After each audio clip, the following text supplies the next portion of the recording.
안녕하세요. 인바이블 임재훈 목사입니다. 오늘은 서구 기독교 미술의 백미인 노마네스크 미술에 대해서 공부하겠습니다. 노마네스크 미술은 고딕 미술과 함께 중세교회의 신앙과 신학을 표현한 미술입니다.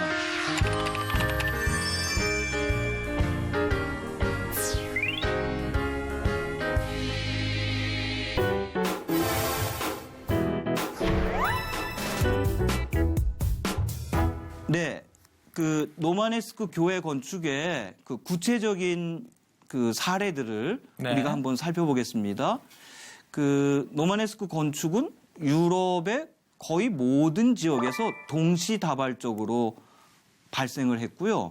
이렇게 노마네스크 건축 양식이 나타나게 한 가장 중요한 요소는 그 성지순례였다고 말씀드렸습니다. 네. 성지순례를 통해서 그 각국에 있는 크리스찬들이 성지를 방문하면서 서로 정보가 교통이 되고 문화가 교류가 되면서 하나의 동일한 서유럽의 양식이 나타나게 됩니다. 네, 그럼 저 그리고 건물은 또 지금 뭐예요? 이것은 그 노마네스크 양식이 가장 발달한 곳 중에 하나는 독일이었습니다. 네. 독일 슈파이어라고 하는 도시에 있는 그 노마네스크 양식의 대표적인 건축물입니다.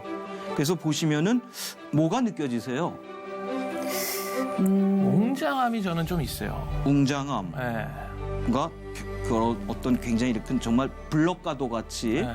굉장히 좀 이렇게 꽉 이렇게 그런 독일 사람들의 분위기가 좀 느껴지지 않으세요? 탄탄해 보여요. 네네. 네.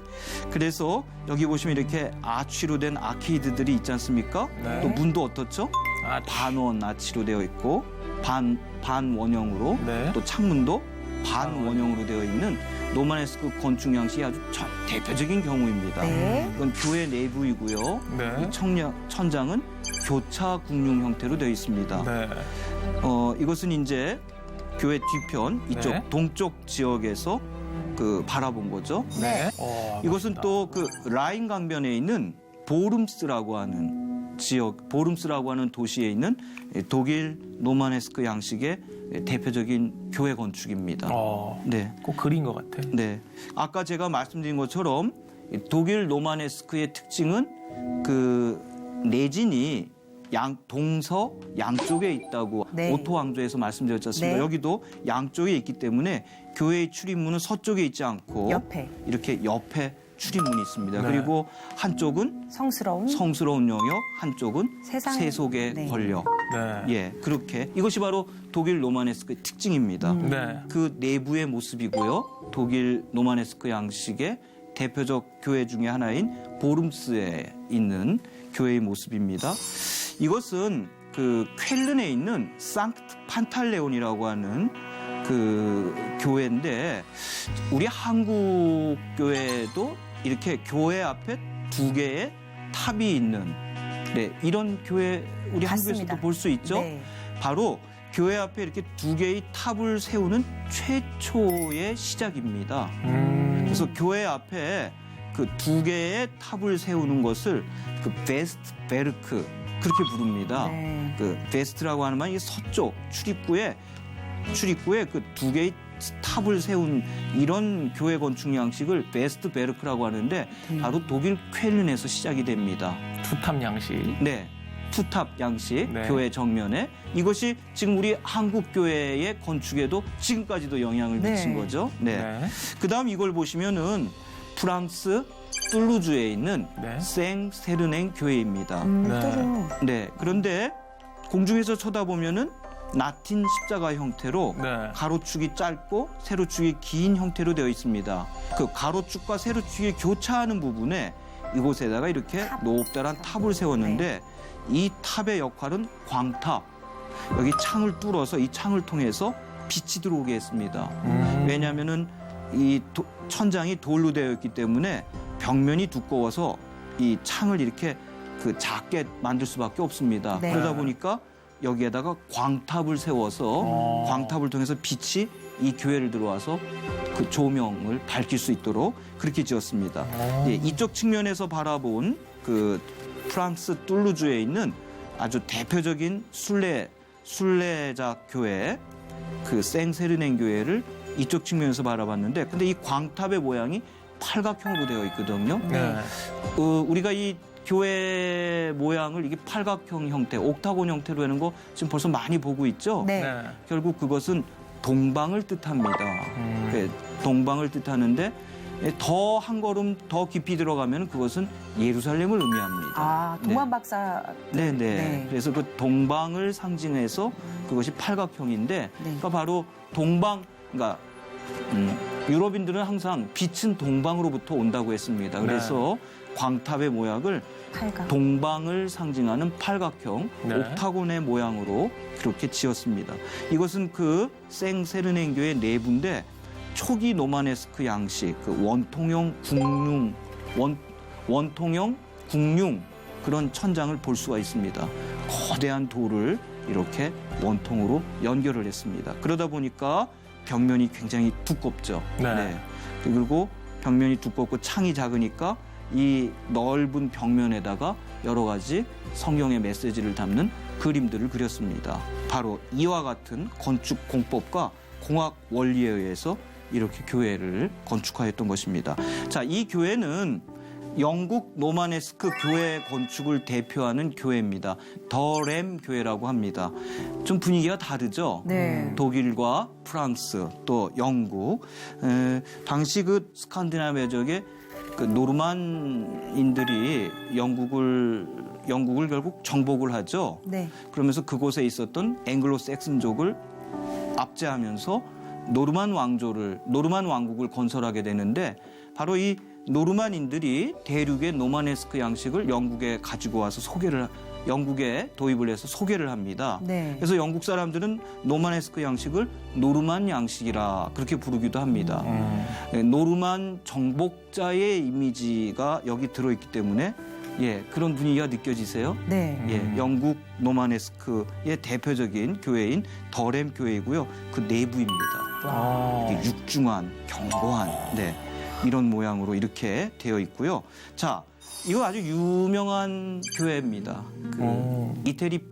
이탈리아 피사에 있는 피사의 대성당. 저 뒤에. 피사의 피사의 사탑. 피사의 사탑. 네. 맞아요. 네. 기울었잖아요. 여기 피사의 사탑이 여기 있지 않습니까? 네. 그래서 뒤에 있는 것이 이제 교회 본당이고요. 앞에 있는 것은 세례당이고 그 옆에는 교회 탑인데, 네. 이탈리아 노마네스크 양식의 특징은 대개 이렇게 교회 건물에 지었지 않습니까? 네. 그렇죠? 네. 그런데 이탈리아는 이 교회 탑을 교회 본당에 짓지 않고 따로 독립해서 짓는 것. 그게 이탈리아 노마네스크 양식의 특징입니다. 그런데 이것이 노마네스크 양식인지 이제 확인해 보겠습니다. 자, 그건 교회 내부이고요. 천장을 바실리카 양식으로 처리했습니다. 왜요? 이건 이탈리아니까. 그렇죠. 네. 그리고 이 교회의 전면부를 보십시오. 이렇게 여러 가지 반원형 아케이드가 있고 반원형 이런 출입구가 있고 창문들도 다 무슨 양식입니까? 노마네스크 양식인데 이탈리안 노마네스크 스타일. 아, 이탈리아에서 이제 이탈리아 건축을 했기 때문에 노마네스크 스타일. 양식인 거죠. 네. 그 옆에 이제 기울어진 피사의 피사의 사탑이 있습니다. 그러니까 우리가 여기 그 갈릴레오가 실험을 했던 그 기울어진 사탑만 생각할 것이 아니라 그죠. 이 피사의 사탑은 이탈리아 노마네스크 교회 건축 양식의 대표적인 교회다. 그렇게 한 가지 더 그렇게 우리의 생각을 더했으면 좋겠습니다. 네. 여기 아까 그런 질문을 하셨어요. 과연 이런 노마네스크 교회 건축 양식 안에서 성도들은 어떤 신앙생활을 했는가? 여기 보시면 굉장히 견고한 요새가 느껴지십니까? 네. 네, 그 프랑스 알자스 지역에 있는 수도원 교회이고요. 또 여기 보시면은 몽생 미셸이라고 하는 몽마르트 언덕에 있는. 아니요, 그 섬 안에 하나의 그 노마네스크 양식의 창문들이 이렇게 노마네스크 양식이잖아요. 그런 그 하나의 그 교회인데 어떻습니까? 교회가 아니라 하나의 요새와도 같죠. 네. 네, 세상과 단절된 그렇습니다. 게 보이네요. 그래서 사실은 그 노마네스크 시대 성도들의 신앙이라고 하는 것은 그 바로 이제 그 천년을 맞이하면서 예수께서 이 땅에 오시고 또 예수께서 십자가에 달리시고 천년이 되는, 그래서 천년에서부터 1033년 동안에 굉장히 경건한 신앙이 유럽 교회 전체에 있었습니다. 네. 그래서 우리가 세상에 죄에 오염되지 않고 더욱더 우리의 신앙을 지키는 하나님의 도성, 하나님의 영적인 요새, 그런 믿음을 가지고 있었어요. 그래서 교회도 이렇게 견고하게, 요새와도 같이 하나님의 도성으로 이렇게 건축을 했던 것입니다. 네. 그럼 한마디로 따지면 교회 건축이 더 높아지면 높아질수록 신앙의 그 높이도 같이 올라갔던 거네요. 그렇습니다. 네. 그래서 이렇게 견고하게 돌로 육중하게 교회를 이렇게 지었던 것은 그들의 믿음이, 그들의 경건이, 그들의 영성이 바로 이렇게 벌써 예수님이 이 땅에 오시고 1000년이 지났는데 네. 우리가 더 이렇게 세속화가 되고 타락해서는 안 되겠다. 더 우리의 믿음이 견고해져야겠다라고 하는 그 당시 교회의 영성이 바로 이런 그 세상과 구별되고 네. 성도의 경건을 더욱 추구했던 그런 믿음이 이런 교회 건축 양식을 낳은 것입니다. 네. 네.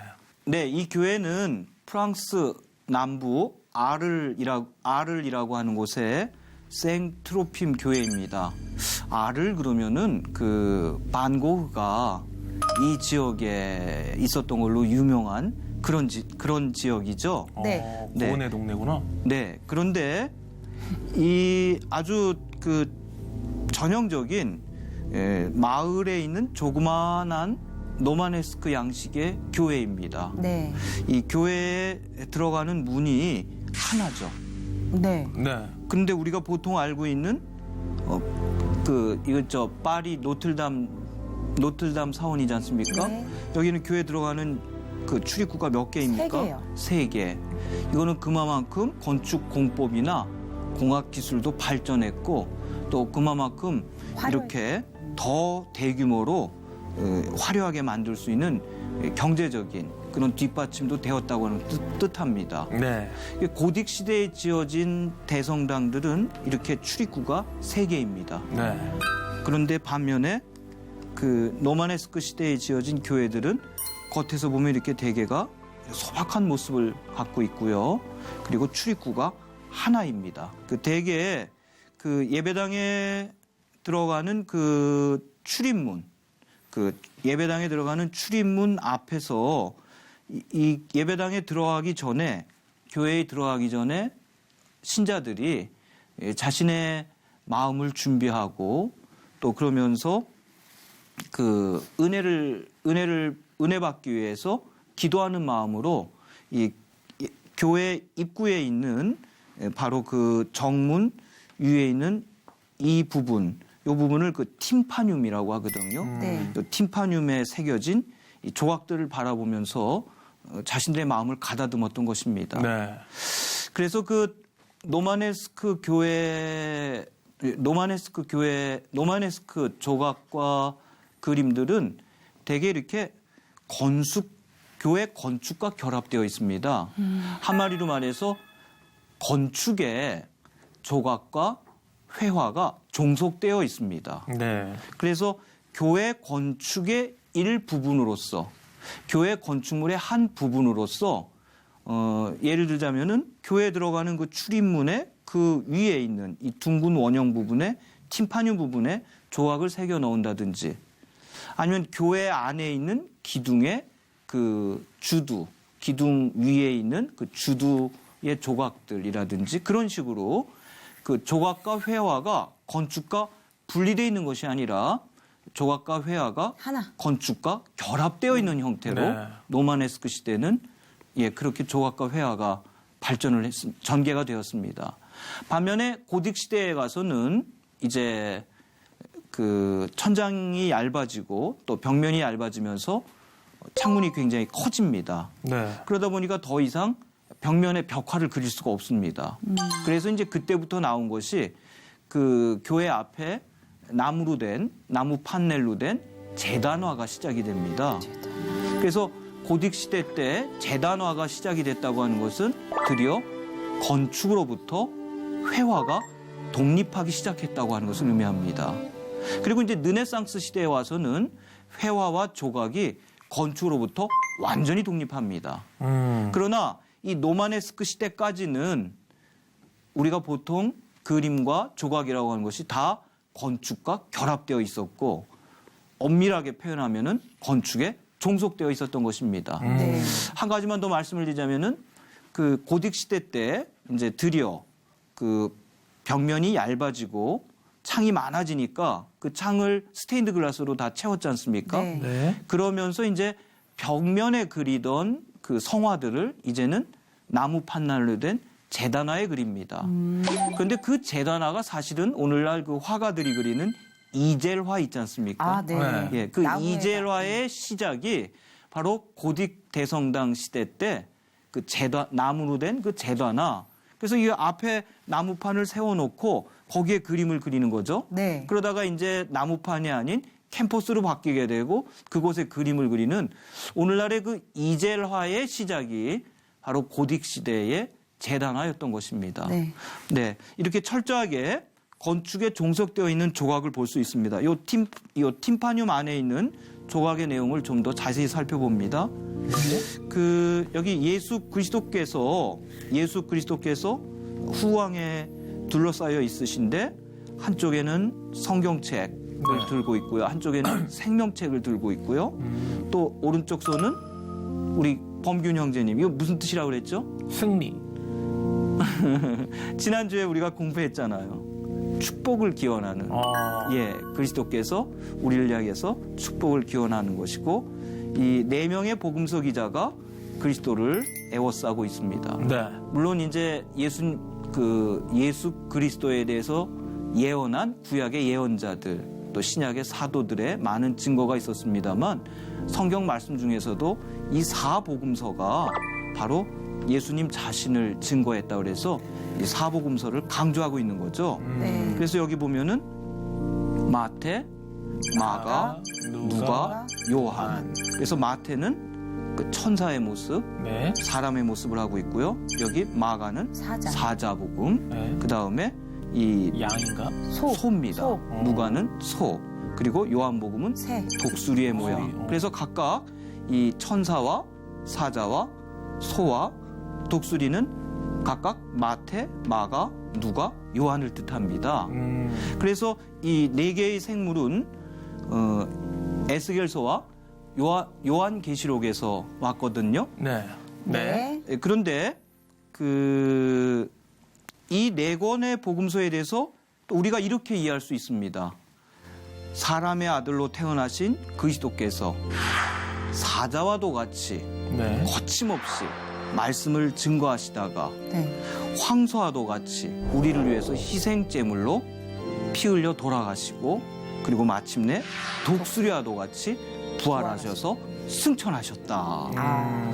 예, 이 네 개의 상징 생물 자체가 예수 그리스도의 생애를 나타내는 그런 생물이며 그런 동물인 것이죠. 네. 그래서 여기에 보시면은 그리스도께서 이 교회 문으로 들어오는 그런 성도들을 축복하고 계시는 곳입니다.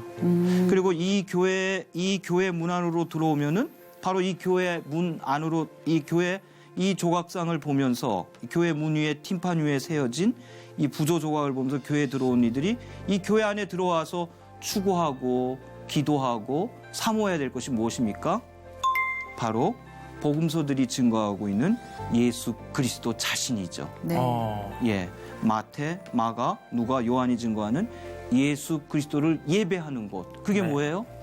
바로 우리 기독교 그리스도 교회지 않습니까? 네. 예, 바로 그것을 이야기하고 있습니다.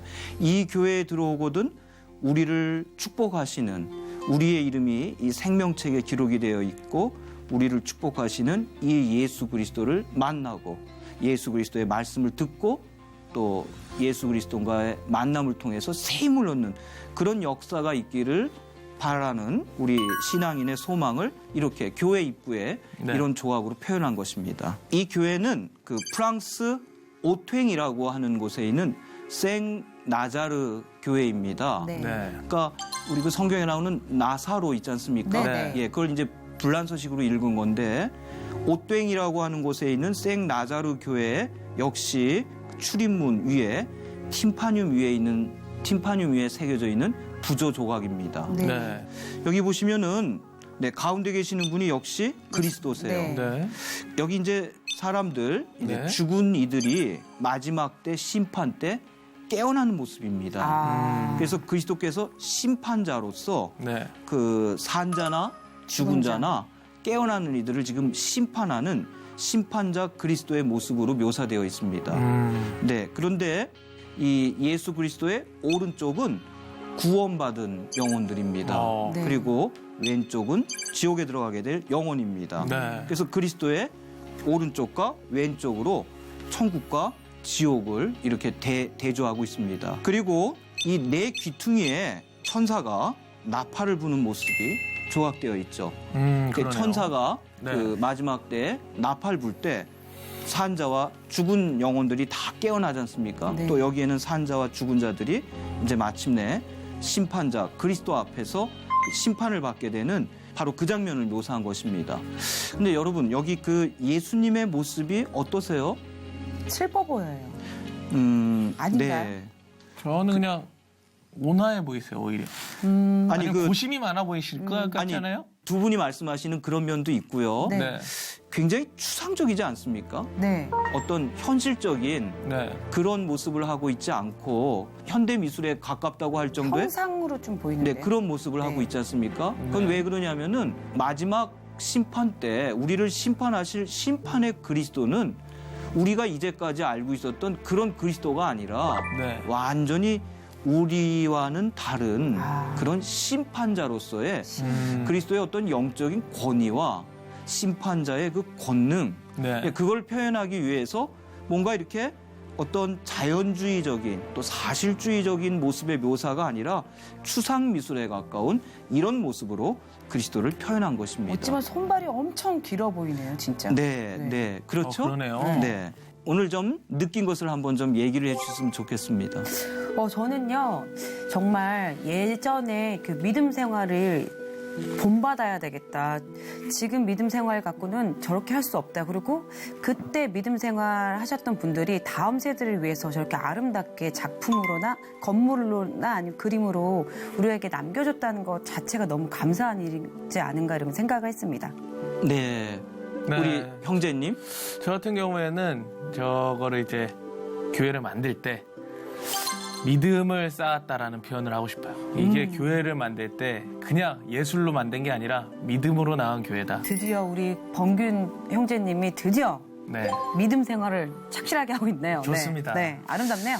너무 귀한 얘기를 해주셨어요. 네. 보통 우리가 이 노마네스크 교회를 얘기할 때 돌 위에 돌, 믿음 위에 믿음 아멘. 그렇게 표현하거든요. 네. 네. 정말 스스로 통달하는 네. 지금 그런 역사가 일어나고 있습니다. 아멘. 목사님 덕분입니다. 네. 오늘은 여기까지 하고요. 네. 수고 많으셨습니다. 네, 감사합니다.